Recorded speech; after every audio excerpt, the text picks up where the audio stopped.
Bismillahirrahmanirrahim. Assalamualaikum dan selamat sejahtera. Kita baru saja menyambut tahun 2021. Di sini saya mengambil kesempatan untuk mengucapkan selamat menyambut tahun baru 2021 kepada seluruh warga pendidikan negeri Johor. Sepanjang tahun 2020, kita telah menempuh berbagai cubaan dan dugaan. Dan kita bersyukur kepada Allah kerana kita berupaya menangani semua cabaran ini. Di sini juga saya mengambil kesempatan untuk merakamkan ucapan ribuan terima kasih kepada pelbagai pihak yang telah membantu pendidikan khususnya di negeri Johor. Pertamanya pada pihak istana, juga kerajaan negeri Johor, rakan-rakan strategik, guru-guru, ibu bapa dan juga pelajar. Terima kasih juga saya ucapkan kepada seluruh warga pendidikan negeri Johor kerana sepanjang tahun 2020 syukur kita berjaya menangani COVID-19 dengan baik. Semua premis di bawah selian Jabatan Pendidikan Negeri Johor umumnya telah berjaya mematuhi SOP yang telah ditetapkan. Tiada kluster baharu yang tercipta dari JPN, PPD atau mana-mana sekolah di negeri Johor. Malah bagi tahun 2020, kita juga telah berjaya melaksanakan berbagai pencajaran. Pertama, sistem pengoperasian pendidikan. Kedua, pengurusan data. Ketiga, strategi jangka sederhana. Dan yang keempat, sistem sokongan yang berstruktur. Di samping itu juga, saya ingin merakamkan ucapan tahniah dan syabas kepada PPD, sekolah, guru-guru, murid kerana sepanjang tahun 2020, kita telah berjaya meraih berbagai kejayaan. Kejayaan yang kita capai bukan sahaja di peringkat kebangsaan, malah di peringkat antarabangsa. Dan ini sudah tentunya dapat mengharumkan nama negeri Johor di peringkat kebangsaan maupun di peringkat antarabangsa. Tahniah semua. Namun, kita jangan lupa, di samping kita menikmati berbagai-bagai kejayaan, kita juga masih berdepan dengan berbagai cabaran sepanjang tempoh 2020 dan ia perlu kita atasi menjelang 2021. Antara cabaran yang kita hadapi ialah kehadiran pelajar yang tidak konsisten. Ini menjejaskan pembelajaran di sekolah. Kita berharap pada tahun 2021 isu ini dapat kita atasi. Kerana kesan daripada murid yang tidak hadir sekolah ini, maka peningkatan data murid yang ponting juga meningkat. Dan akhirnya data mereka yang dibuang ke sekolah juga meningkat. Dan ini perlu diatasi kerana dalam sistem pendidikan wajib, kita pastikan pelajar-pelajar dapat menamatkan pelajaran sehingga ke tingkatan 5. Masalah khususnya adalah masalah equity, akses dan perpaduan. Bagi memastikan jurang pencapaian antara bandar, luar bandar, perapatan sosioekonomi serta perbezaan pencapaian antara gender, harus kita beri penumpuan dalam equity. Selain daripada masalah equity, kita juga berhadapan dengan masalah akses dan perpaduan. Ketiga-tiga masalah ini perlu kita tangani secara berhemah untuk memastikan sistem pendidikan negara kita terus meningkat untuk menyaingi negara-negara maju di masa akan datang. Tahun 2021 telah kita sambut. Persoalannya, bagaimanakah kita menyediakan diri kita untuk menghadapi cabaran 2021? Apakah kita telah cukup bersedia? Dan bagaimana kita memastikan kita kekal relevan dengan lanskap pendidikan pada masa kini? Untuk itu, kita perlu memahami lanskap pendidikan nasional di mana tahun 2021 gelombang 3 Pelan Pembangunan Pendidikan Malaysia akan kita layari bersama sehingga 2025. Menghadapi gelombang ketiga Pelan Pembangunan Pendidikan Malaysia, kita akan berhadapan dengan dua pokok perkara yang besar. Pertama, kitaran dan kedua, keberhasilan. Bagi aspek kitaran, kita perlu melihat beberapa aspek yang perlu kita beri tumpuan untuk memastikan Pelan Pembangunan Pendidikan Malaysia dapat kita laksanakan dengan baik. Pertama, menganjak ke arah kecemerlangan melalui peningkatan keluasan operasi. Dan kita harap akan dapat meningkatkan lagi inovasi yang dapat dilaksanakan. Kita juga berharap meningkatkan kemahiran bahasa Melayu dan bahasa Inggeris di samping pilihan untuk mempelajari bahasa-bahasa tambahan. Kita juga berharap dapat memupuk budaya kecemerlangan profesional melalui keteladanan rakan setugas. Dengan ini dapat meningkatkan pengurusan berasaskan sekolah dan autonomi dalam pelaksanaan kurikulum dan juga kewangan.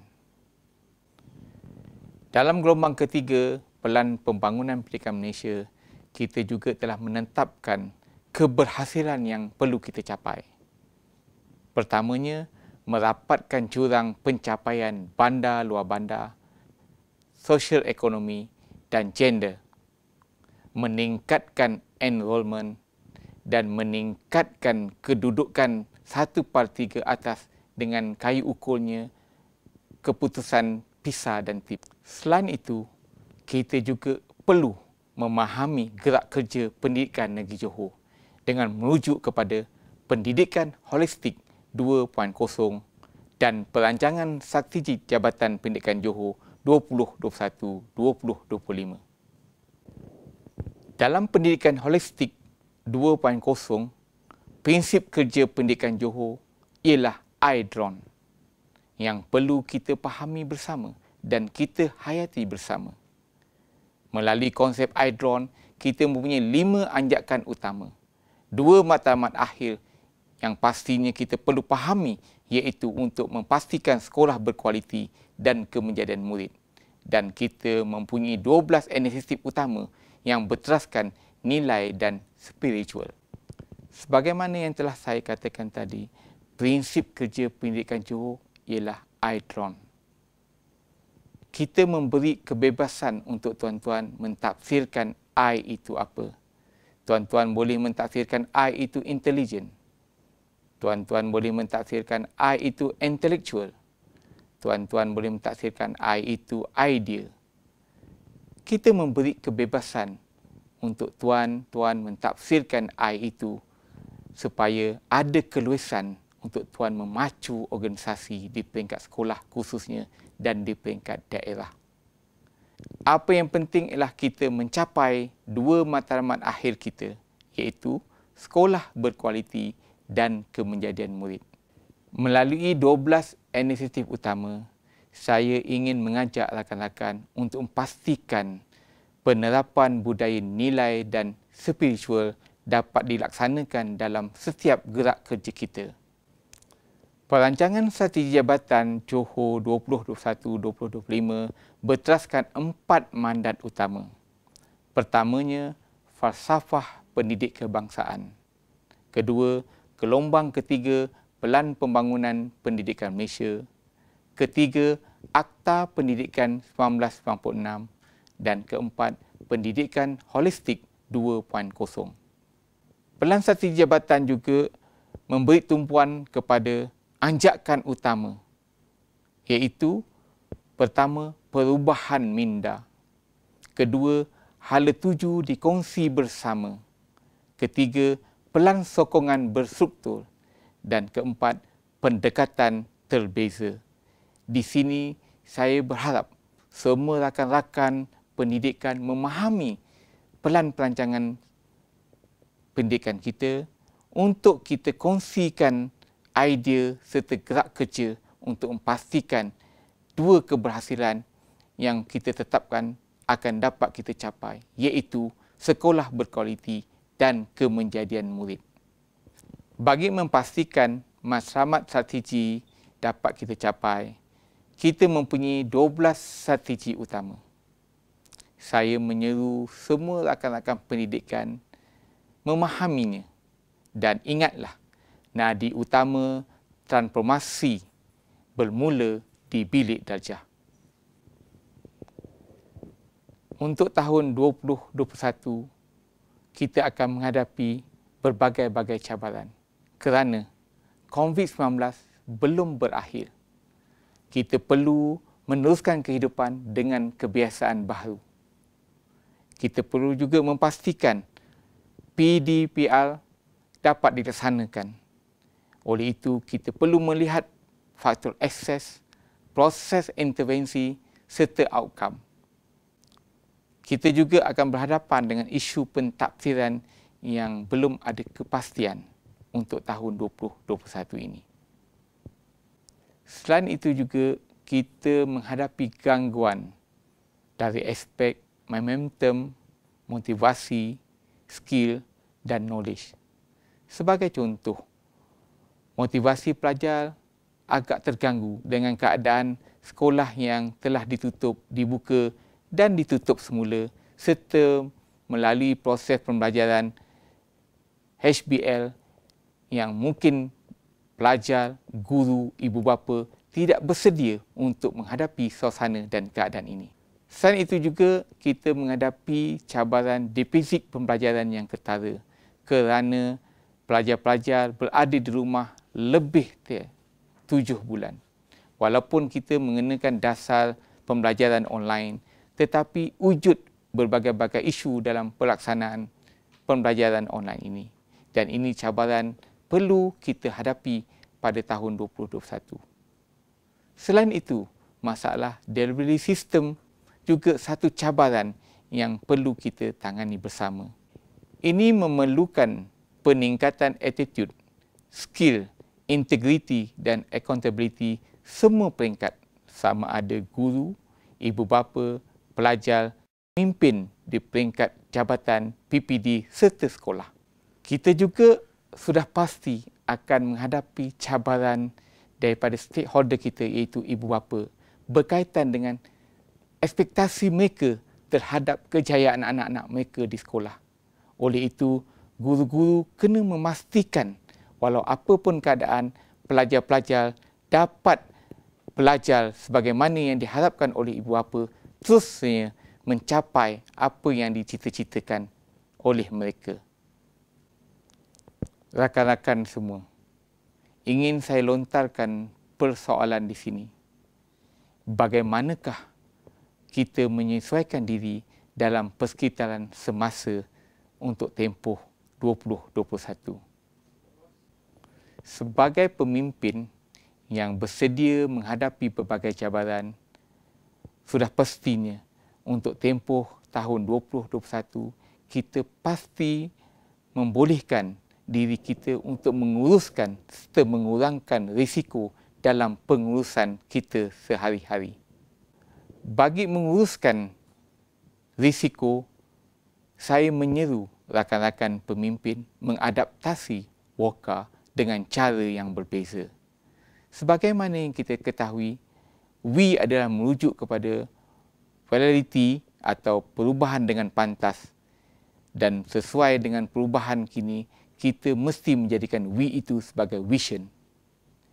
You sebelum ini dikenal pasti sebagai uncertainty atau ketidakpastian, kita jadikan sebagai understanding.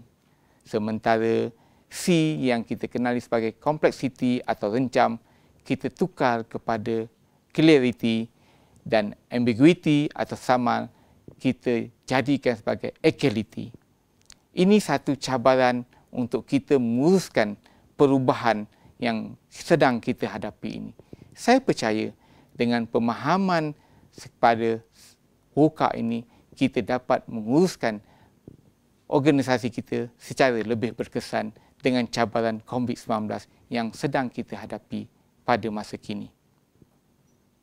Bagi memastikan kita kekal relevan dalam dunia pendidikan, maka kita wajib menghayati gelombang ketiga Pelan Pembangunan Pendidikan Malaysia.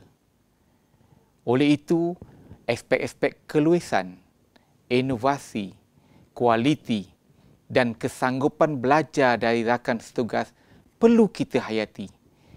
Ini membolehkan kita akan dapat menunaikan mandat kita sebagai pendidik di masa hadapan. Rakan-rakan semua, saya menyeru, marilah kita mengamalkan konsep bekerja bersama-sama dengan orang lain atau working with other, stand together iaitu berdiri bersama-sama, work together iaitu bekerja bersama-sama, dan achieve together iaitu mencapai bersama. Rakan-rakan semua, saya menyeru, marilah kita membuat perubahan cara berfikir. Dengan mengamalkan pemikiran yang strategik, kita meningkatkan kredibiliti kita serta memperbagaikan kreativiti kita. Ingat, dunia sekarang tiada yang mustahil. Semuanya boleh kita laksanakan jika ada kemahuan dan juga keinginan untuk membuat perubahan. Rakan-rakan semua, ingin saya mengingatkan, kita telah mempunyai alat pengukuran yang terbaik dalam dunia pendidikan kita, iaitu SKPMG2. Maka saya menyeru pada rakan-rakan, sila hayati dan laksanakan di sekolah. Pastinya ia akan menjadikan organisasi kita terus cemerlang di masa hadapan. Bagi memastikan organisasi pendidikan negeri kita terus cemerlang, kebersamaan semua pihak amat dituntut. Oleh itu, saya menyeru semua pegawai di jabatan, di PPD, sekolah, ibu bapa, guru, murid, malah komuniti dapat seiring dan senada dengan kita untuk memastikan organisasi kita akan terus cemerlang. Ingatlah, pemimpin mempunyai peranan yang cukup besar untuk memastikan hala tuju yang jelas, membuat perancangan yang berstruktur serta menjadi suri tauladan untuk memastikan sekolah kita akan terus cemerlang. Sementara itu, ibu bapa juga amat penting untuk memastikan anak-anak yang berjaya. Pastikanlah kerjasama, komunikasi yang positif ibu bapa, guru dapat dilaksanakan. Dan juga sesuai dengan norma baru, ibu bapa amat dituntut untuk memastikan anak-anak dapat belajar bersama sewaktu di rumah. Sementara guru juga perlu lebih mempunyai sikap penyayang dengan pelajar-pelajar. Serta saya menyeru guru-guru untuk meningkatkan kemahiran ICT kerana pada masa mendatang sudah pastinya pembelajaran secara online akan diperlukan dan dipertingkatkan. Kita ingin memastikan semua pelajar akan mendapat pendidikan yang sama tanpa mengira status sosial masing-masing. Saya mempercayai guru-guru mempunyai tekad dan keinginan untuk memajukan pelajar. Teruskan usaha-usaha murni ini para guru yang amat saya kasihi. Untuk anak-anak murid, percayalah, ilmu itu amat penting untuk kita tuntut, untuk kita gunakan di masa akan datang. Walaupun apa cabaran yang anak-anak murid tempuhi, pastikan boleh diadaptasi, boleh diatasi untuk kita menuntut ilmu yang sebaik mungkin. Datanglah ke sekolah, jangan mengamalkan sikap-sikap negatif kerana saya percaya anda semua mempunyai potensi diri untuk terus maju menjadi insan yang terbilang dan cemerlang. Tuntutlah ilmu sebaik dan setinggi yang dapat. Bagi komuniti, saya ingin mengucapkan ribuan terima kasih kerana berbagai-bagai pihak ketiga telah membantu serta memberi sokongan untuk memastikan sekolah-sekolah negeri Johor terus dapat berjaya. Saya berharap untuk tahun ini pihak-pihak yang berkepentingan terus bersama kita untuk memastikan pendidikan kita dapat dipertingkatkan di masa-masa akan datang. Dan akhir kata, sekali lagi saya ingin merakamkan ucapan ribuan terima kasih kepada semua pihak yang terlibat sepanjang bekerjasama dengan Jabatan Pendidikan Johor untuk tempoh 2020. Dan marilah kita meningkatkan kerjasama ini untuk tahun 2021. Selamat menyambut tahun baru 2021. Terima kasih semua. Terima kasih cikgu dan kita jumpa lagi.